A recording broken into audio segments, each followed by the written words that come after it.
Look. Brand new merch at the San Diego Sumo.com. Come and get it.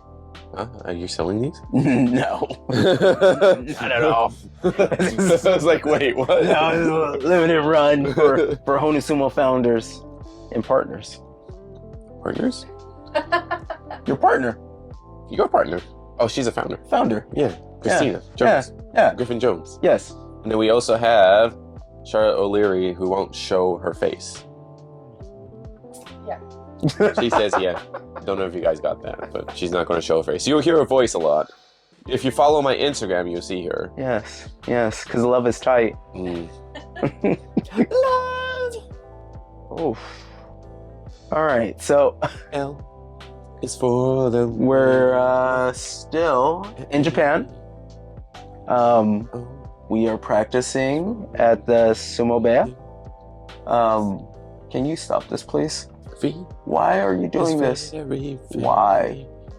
Extraordinary. This is It's even more than something, something, something, something. Love. oh, stop. What is the actual lyrics? Okay, so I met Mr. Konishiki-sama, Sir. sir. That's what JJ literally said. No, it's not. He said, he was like, Mr. Konishiki, sir. I'm from the South right now. So I have a hard time because he is my favorite retired athlete, which sounds crazy when you say it out loud, but there's a reason behind it. When athletes do things, when they retire, they usually go down weird Ponzi schemes and that kind of stuff, or maybe they don't do anything creative or anything along those lines. But he went down a cool rabbit hole of making music, barbecue.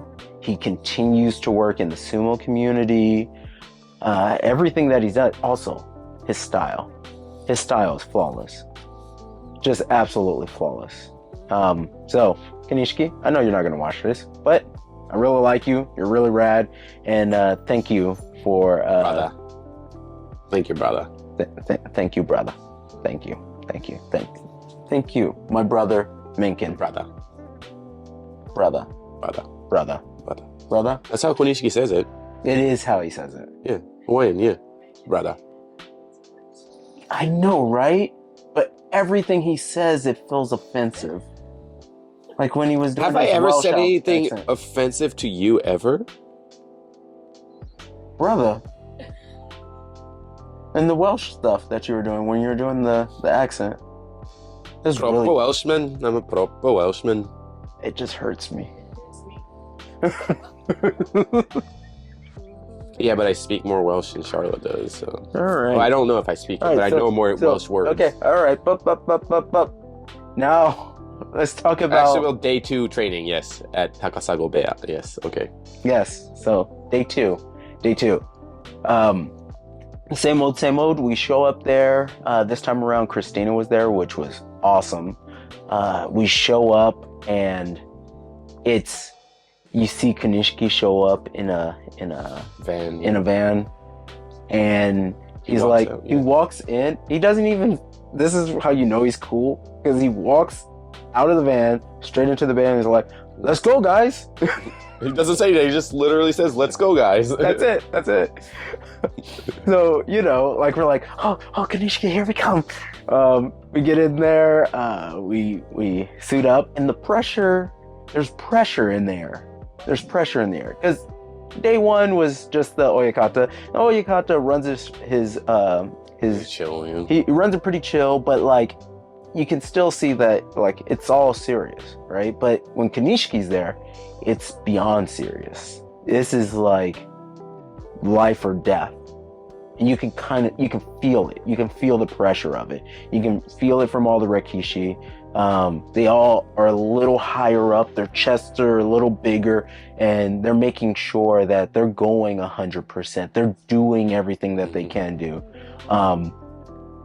Like as we're dressing up, this is all, my time is going to be all crazy on this, but just know like Konishiki's talking to the wrestlers, and he's doing this thing that I I didn't expect, right? And it's not because I guess I was thinking other things, but he starts mentoring the guys, and he's like, "Man, what did he say exactly to the Rikishi?" At the end? Yeah, at the After you end. guys went downstairs. Yeah, Yeah, he was just telling him, whoever was left on the dohyo in that area, he just called him over and was like telling him about life. This is your job. You only work 5 hours a day. You go out to the real world, you work in 8, 9, 10 hours a day. This is easy compared to that. You have 2, 3 years. You got to get good. You're not young anymore. Some of the guys are not that young anymore. You want to make it to salary ranks. Yeah. You know how many rikishis are out there, former rikishis out there, just working menial jobs. Yeah, so he's giving them a nice like mentor kind of lecture kind of thing. Yeah. That they have to be more serious and do the best they can while they're here, because they're not going to be on dohyo forever. Right. And he kind of shined a little bit of light on how it works, right? As a wrestler, you are an employee and a representation of the Japan government, right? So that's why if they broke COVID laws or anything along those lines, they were done. It was done. And he kind of shined a little bit of light on that, like just walking outside and going to 7-Eleven, you were fired during COVID. Which, we all had our different approaches to COVID. We all have our different beliefs. We all have our different, how we managed it with bubbles and, whatever it was. But whatever we went through, I don't think it was as hard as they did. They could not see their families for 2 years, 2.5 years, 3 years, yeah. Could not leave the stable. The only time they could leave it is go get food or go to tournaments. Yeah. That's literally it. That was it. And I'm sure because it's Japan, everything was documented. So there was paperwork filled to leave. I can't imagine it wasn't. It's like, you take for granted like our own quote unquote civil liberties and stuff along those lines, our own autonomy. So just think about that next time that you're watching sumo, and or especially any level of sumo wrestler, right? Mm-hmm. Especially if they're around during COVID. Just think about that. Sorry, little tangent, little JJ high horse situation, but that I learned that, and I was kind of going through my own emotional feelings about it and thinking about what I didn't know. Yeah. Now let's go ahead and talk about the training. The training was way more intense. Yeah, I didn't train that day because I had a massive migraine, and I initially didn't want to. I was like, I'm done. I can't. This not for me. But kind of regret it a little bit. Yeah. But I also had a massive migraine, so I don't think I would have been. Massive migraine would have messed you up. Yeah. I couldn't even, my eyes, I couldn't keep them open because it hurt. And I think your neck hurt from the day before. Oh yeah, I kind of really messed my neck up. Yeah. We went through everything, and as we screwed up, because we're, a bunch of Yankees doing sumo, mm-hmm. So we're going to screw things up. Yeah. Konishiki stopped everything and corrected us. We should be putting out a video in the next month or so, just showing Konishiki, teaching us. Mm-hmm. It was magical. It was truly magical, and everything from Suriyashi, head position when doing Suriyashi, which I never thought much about. I always think about striking wise where my head should be, and grappling wise, especially as things are coming towards my face, I always kind of keep my chin down, but I never thought about the reasons why in sumo you would do that. So that was kind of cool to think about. Mm-hmm. So that was interesting. The bouncing of the Suriyashi was another thing. The moving of the hips. It's so many fine little details, mm-hmm. in so many little mm-hmm. things. Mm-hmm. Konishiki told us straight out that no one has a Tachiai, which Except for made me except for Eric. Except for Eric. Eric has a Tachiai, but made me feel pretty good because I know I don't have a Tachiai, but it was a few other people that didn't know that they didn't know, and I felt pretty good that I was like, I'm not alone. I wish he was there so Konishiki could say that he also doesn't have a Tachiai. I mean, But as of right Tachiai's now, not great, he's protected from being Because I on the wasn't side. practicing. Yeah. So sit on your little high horse there, buddy. Yeah. Let's get into the meat and potatoes of it. You didn't even talk about the training session, actually. I didn't? Not really. You talked about Tsuryashi and then we don't have a Tachiai. Oh. You didn't talk about anything else. Okay. You're not going to talk about beating some of the... Oh, no. That's exactly what I was going to get to. I thought you said meat. Oh, I thought you were talking about the food. Okay. No. Like meat and potatoes. I was like, oh, food. Okay, we're already going to Chanko? No. No.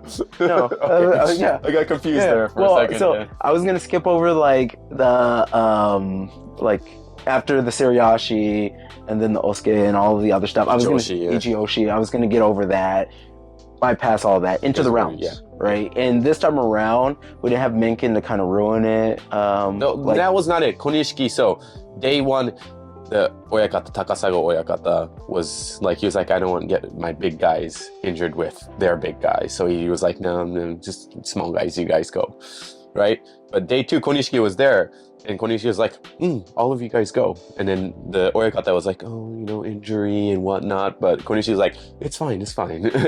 And he can't do much. It's his stable. It's Takasago Oyakata's stable.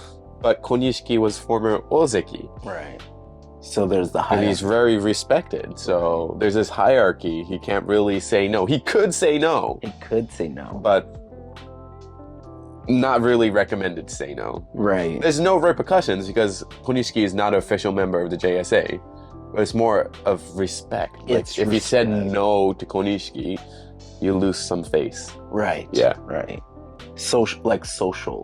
Yeah. Yeah. Yes, social within the sumo community, basically.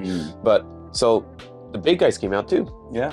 Everybody was training. Everybody was training, and it was great. It was the winner stays in Onigaishimasu style. I absolutely love. The light guys ended up going. I think the big takeaway until I got in was Ed was looking pretty strong. He would win one, lose one, win one, lose one. He really tried to stay in there, which was like super important for somebody that's trying to go pro to kind of show himself. Yeah. Ben went out, and I think Ben was scared. He did one, but I think he's scared of just like he's the tiniest guy there, right? Everybody's grown. He's 13. Yeah. Even the smallest guy was probably bigger than I was. So heavier than. At one point, I kind of touched him on the shoulder, and he froze and like dug into the dirt. Really? Yeah. Oh man. So he was terrified, but it's to be expected, right? And I try to shepherd. He didn't voice it, but he showed all of the body actions of that. I eventually got in there, and you beat a bunch of Johnny Dung guys. Yeah, I back to back. Those are 5 guys. Yeah. Yeah, and I stayed in there for a while, and I wanted to make sure that I only went with the Japanese rikishi. Like that's why I'm there. That's why I'm there, and they all beat me with the tachiai. I'm not. 100%. I'm not even entertaining that. But I was able to rip them a little bit and do some of my stuff. And I know it's kind of like fighting an alien. So if they got used to me doing weird stuff, they would have adjusted. And then what was the rikishi that got me? Osanai. Yeah, Makushita. Yeah, Osanai. World number 2. They kept messing with in day 1. Yeah. All the other rikishis like, hey, Osanai, you're world number 2, right? Can you explain what that means? So he was at what? Like, so it turns out I I need to look this up. I haven't looked him up, but turns out he was an amateur sumo wrestler, and I guess he placed world number 2 in the world, so number 2 in the world. So he's pretty good. Yeah, But a lot of the guys are messing with him. They're like, "Oh, world number 2, you're really strong." He was the first one to like really get me, and I kept trying to like get my way back in there. I don't think I did. I don't think I so. don't think I kept trying, and I don't think he was entertaining it at all. No, he was going against like Eric or Jordan. Eric or Jordan or any of the bigger, stronger dudes. Danny. Yeah. Danny. I don't think he went against the big boys. Did they go against Gil and I don't Mark? remember. I don't think so. No. It Maybe kinda, Angel. It kind of went into like a little blur a little bit. You're to too me. into it. You I were was really so serious into here. it. Yeah. Man. This whole time, Konishiki was giving us so much advice. The whole time. Dude. Like he would finish a match and it would be like, "Come here." Yeah. When you're doing that, you wanna. Yeah, he gave me pointers in the middle of the match, and I was trying to do what he said. But my body had a hard time reacting. And this is where like Mark with the football experience, it's me with the judo experience, right? So I had a grip on the Muashi, and it was so hard. I was like peeling my grip off to try to do what he said, right? And it's like, it was amazing, because the second I got, just like when you're coaching anyone and anything, the second you right. listen to the coach, all of a sudden it's like magic. It was amazing. It was amazing. I think this is probably going to go down as one of the best moments of my life. Yeah. Hopefully there are more. Or you Oh. can get Konishiki to Yeah. come out. Yeah. Yeah. I hope so. I hope so too. But it was fantastic. Mark learned a lot. Mark learned a lot, a Oh, whole lot. And that was just the practice rounds. The Yeah. boot Scotty after that was Grueling. Well, I think we all left something in there. We all left definitely something in there. for JJ. Oh man, JJ was screaming and Shadow was so tough. I know right? Konishiki told me to shut the fuck up. He didn't say it like that, but he definitely, Stop. He was like, stop. he was like, "You're letting out everything. Just hold it in." I was like, I didn't have anything left. Yeah, it seems like an issue. See, I mean, professionals do it too. When they get tired, they bring the head up. Yeah. But you're not supposed to. If you're gonna bring it, you're losing that You're losing strength. it. Yeah, you need to keep your head in. Get low. What's funny is like you're trying to bring that second hip in, and as you bring it in, it's hard to stay low and then also push, and then your back wants to get engaged. That's and what you you're don't. fighting. What it is you don't. When you're getting low, you don't step in. You push forward and then you step. It's up and then step. Yeah. Get low, up, and then start stepping. It sounds so simple, but in the I have to do that when I do a boot so- Scotty with one of the smaller kids at the Yeah. high school. Like he's smaller and shorter than me, so I have to get even lower. Yeah. It's hard. And then when I have to squat down, I'm pretty much my butt's touching it, and I have to go. What? It's actually harder to go with small guys. Oh, I know. Well, that was one of the things. Also, I was right? like, So you're like right, yeah. usually like everybody I was going with, I was like, man, it's lower than my normal tachi. Like tremendously lower than my tachi. Yeah, oh yeah, those small guys, they Yeah. come in really low, like edible low, right? Yeah. They come in like, Yeah. But when they're receiving for the Poscati, I'm like trying to go, and I'm like, man, you gotta I come don't- in. Yeah. and that's so the first day. I'm sure I did on the second day, but the first day, that's why it was like a weird stutter. It's like, but then Konishiki, he gave me a detail that is so obvious that I felt dumb. First big step. That not just the first big step, but assess the space for the Yes. first big step. Yeah. So I'm thinking I need to have, I was thinking I needed to be in like tachi-ai position, bop, bop, bop, and make sure that everything, no. Figure out your space on where you're at. He's where he's supposed to be. Yeah, he knows where he's supposed to be. I yeah. need to figure out where I need to be. Once I figure out where I need to be, I just go. I was giving too much space, so there was no one step. I couldn't one step. Not unless I all of a sudden ended up getting like Neville legs and I could do a giant step. Massive, yeah. So I needed to get closer. I legit needed to get closer, which kind of blew my mind. I never thought about it. Just never thought about it. Yeah. But yeah, so Butsukkari, for everybody that's watching it that does sumo, first push, it starts inside the ring. Yes. And then when you're anything after that, you start outside the ring. The guy that's pushing starts outside the ring. Right? And you got to get that distance. Always right foot forward. I see a lot of you're doing it wrong. Completely wrong. It's right foot forward. Always. Never left. Doesn't matter if you're left-handed, left leg. It's right foot forward. Right foot forward. It's always right. JJ knows this. Always. He's always tells people every time they do it. It's right foot forward. It's a Japanese martial art thing, right? Everything is right. Everything is right. But there's also another reason to that. Right foot, you're hitting the right side of the chest, right? Your heart is on the left side.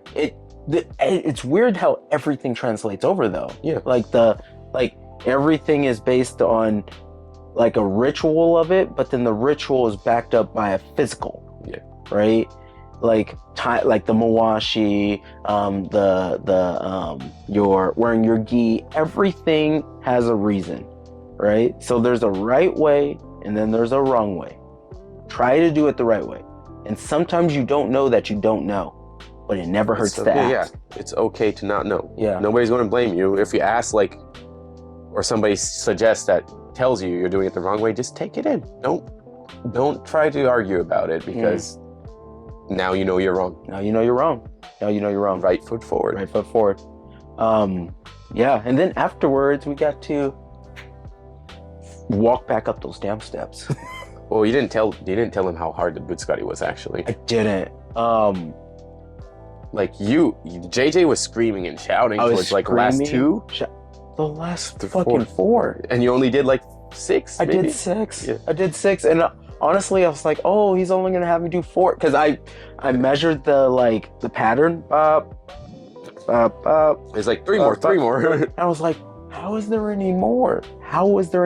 And even the person with the best tachi eye, this is where a good good coach and a good rikishi, he adjusted for that. He adjusted for that good tachi eye and made sure that Eric, who's the person with the good tachi eye, ended up going through hell too. We all went through our own personal hell. It's a little different on canvas because you can't slide. You can't slide. A sock is good on your back foot. Yeah, I'm gonna try to implement that more. Because what they do in that situation is you put your weight on the back foot, right? Right. Because you're lifting up. Right. Usually it's on the front foot. Right. But for canvas, you can't do front foot, and then you're gonna fall over, right? Right. So it's back foot. But for Eric, because he has such a great touch, all that weight goes forward, right? He's putting a lot of weight on Eric, and he was doing it hard. But Eric has, as Konishiki said, right? He's rushing it too much. He's rushing. That's why he's shoving the guy out and hitting him and stuff. He's a little too into the moment, right? And it's not a shove. It's a push. Yeah. At the very end, it's a slight guided push out. Yeah. To show that you have that control. Yeah. Right? You shouldn't have which is funny because if you're in a tournament, which Konishiki said, if you're in the tournament, it's a different thing. Whatever, who cares? Fall on the guy. Here it's a different thing. Yeah. Which immediately I watched the Konishiki highlight reel where he threw the guy basically halfway through the splash zone. I was like, ooh. Ooh, that guy needs some milk. And even back then, rikishis are just sitting there, person flies and he looks like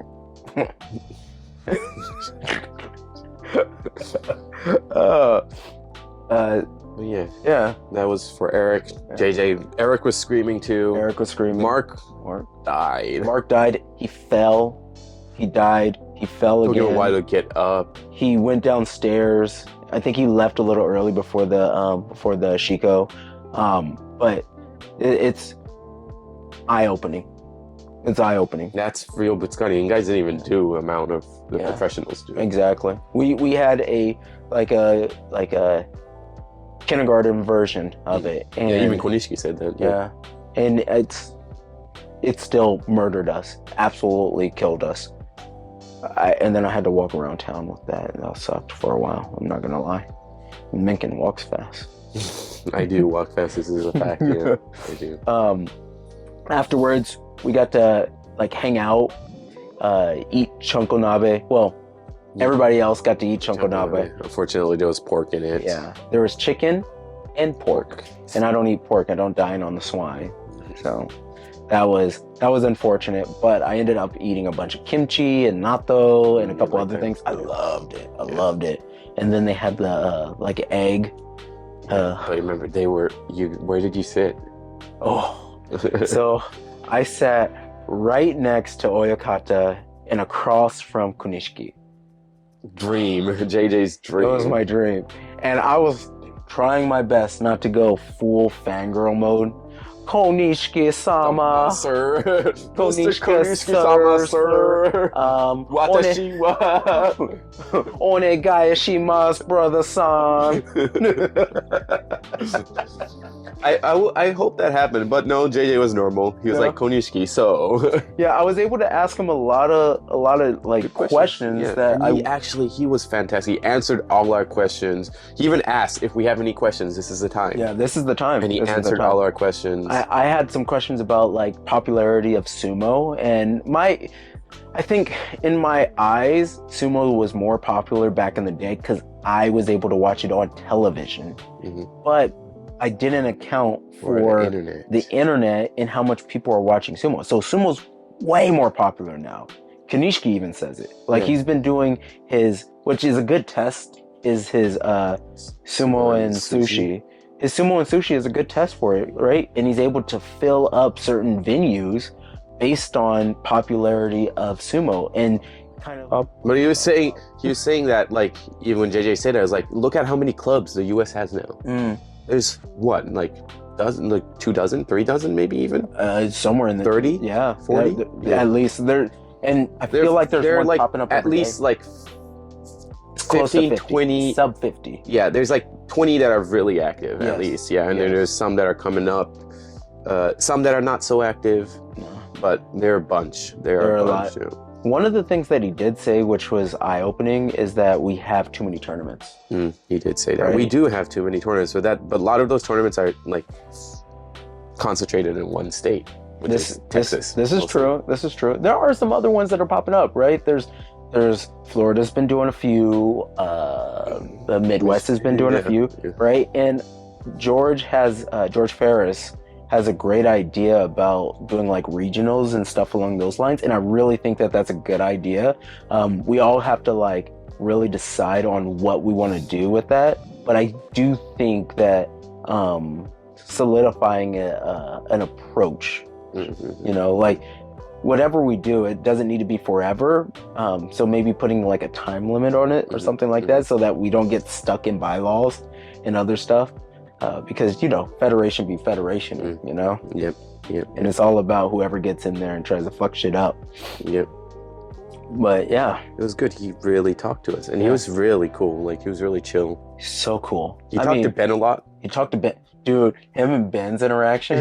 Ben's like, I could deadlift, what'd he say? Like 200 pounds at the age of 13. Like, Konishiki looked at him and was like, I was like at 16, I was deadlifting 400. It was like I was doing 400 or 500. I was benching 600 or something. I was like, what?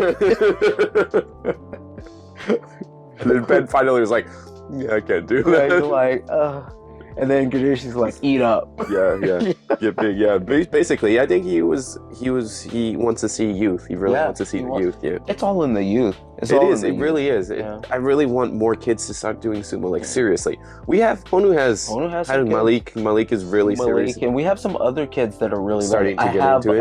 A couple like little kids. Yeah, that are into it. Yeah. Which I want to see if I can get them good enough and comfortable enough to go to the Hakuho Cup, because we have had an invite to the Hakuho Cup. Really? Yes. Honu Sumo or just the U.S.? The mainland U.S. The mainland U.S. has an invite, and I can like solidify that with John and my connect and stuff like that. Just we should see if we can find like kids that are actually like under 12, right? Under 12. Yeah. No, there's a junior high, middle school division, right? There is, but I want to make sure that I get I want to get. There's no high school. It's up to middle school. It's right? up to middle school. Yeah.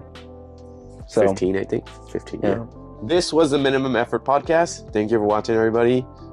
Remember, Butsukari, everything, right foot first. Yes, and remember, Mr. Konishiki-san. Mr. Konishiki Sama-san, Sir. arigato gozaimasu. You are the best, and I appreciate you, brother-san. Brother-san. Well, we'll cut it right here. Yeah. I mean, it was a good day. It was and Konishiki's going to come watch us on Sunday. Yeah, Konishiki's coming, which, Well, not us, but the Team USA, because we're not competing. We're kind of coaches. Kind of Manager coaches. Manager, maybe. and JJ. Yeah. What we're going to do is act like athletes. We are going to act like He's going to athletes. be Jordan. I'm Jordan. I'm going to be Joe. Yeah, and we're going to walk We're going to in confuse with everybody. our Team USA gear and just confuse people. It's going to be good. Yeah. It's going to be good. All right, that was Minimum Effort Podcast. Yeah. We appreciate you guys. We will see you guys. Soon. We're talking about the soon. tournament. Yeah. Oh, we will. Oh, you're not going to put this on, so No. in time. No. Or could you cut this part out and just Yeah. put it as our story to promote our live? Yeah. Let me stop it now. Okay, and then we're going to do it. Okay. Oh, anyway, cut it out.